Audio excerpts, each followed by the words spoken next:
Kuna mmoja alipata changamoto akafa. Alikuwa katika hali ya kuvuka. Wanasema siku kunakuwa na chunusi, siku kunakuwa na vitu gani. Kwa hiyo kile ndio kikamsababisha akashindwa kuvuka, akawa amekufa. Alikuwa wa kiume. Lakini hatujapata kesi ya kusema kwamba kuna mamba, maana tunawaambia achukue tahadhari na wazazi wao wanawasaidia.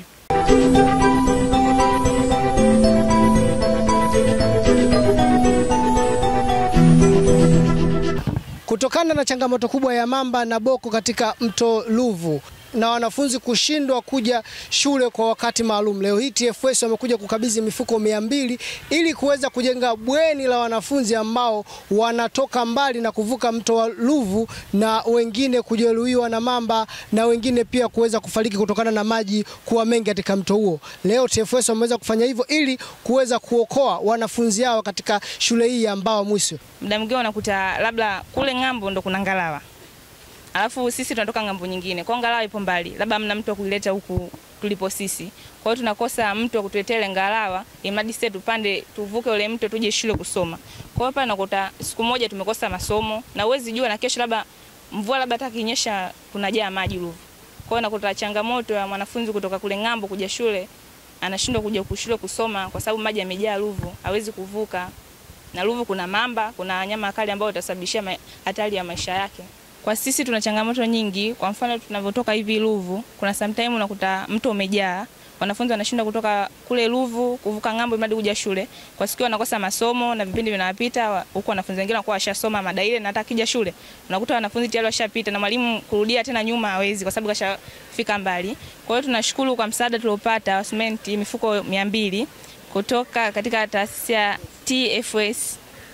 Tunashukuru sana ambayo itatusaidia kujenga bweni letu ili kuwasaidia wanafunzi wasipate changamoto nyingi ambazo itawasaidia wakifika watakuwa wanakaa shuleni, watasoma, watakuwa kurudi nyumbani hivi maana kuosha vyombo na kuvuka mito itakuwa hamna. Kwa hiyo itasaidia kubaki hapa shule, watasoma, watapata elimu zaidi na taaluma itaongezeka. Na wa uhifadhi wa misitu kwa kutusaidia mifuko 200 ya simenti, lakini pia mifuko hiyo haitoshi kwa kumalizia bweni letu maana tuna changamoto nyingi. Kwa hiyo tunaomba taasisi nyingine zione changamoto zetu, zijitolee kwa ajili ya wanafunzi ili kuongezeka ufaulu wa wanafunzi na taifa kwa ujumla. Napata shida kuvuka, muda mwingine ngalawa inakuwa ngambo, hakuna mtu wa kuileta, muda mwingine maji yanajaa.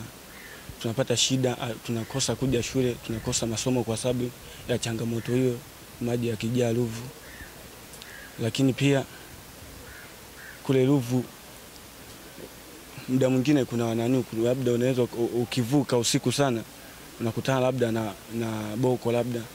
Hizo ni changamoto pia ambazo zinapelekea tuchelewe kuja shule na muda mwingine kukosa kuja kwa sababu ya kujaa kwa maji. Tumepokea mifuko 200 ambayo itatusaidia kujenga bweni letu pale, ambayo itakuwa inatusaidia kwa wale ambao tunaokaa mbali. Tunahamia, tunakaa hapa shule, tunapata kujisomea vizuri, lakini pia tunaepukana na hizo changamoto. Shule yetu ina changamoto. Changamoto ya kwanza ni ukosefu wa bweni. Wapo wanafunzi ambao wanakaa mbali na shule. Kuna ambao wanatoka Madabala ni kilomita 7 kutoka hapa, lakini kuna ambao wanakaa ngambo ya mto Ruvu. Mto Ruvu ni mto wenye mamba, lakini pia kuna viboko.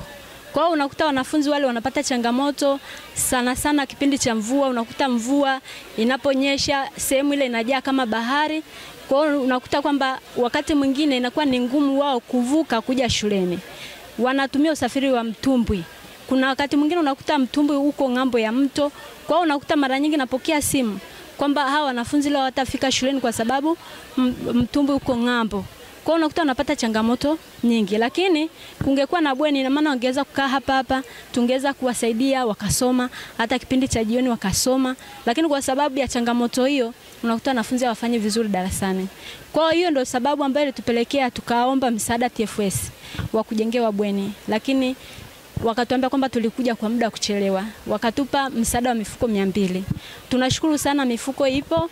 Na mifuko hii tunaamini kwamba itatusaidia sana katika ujenzi wa bweni kwa sababu bado tumeendelea kuomba wadau wengine na hata halmashauri tumewaomba.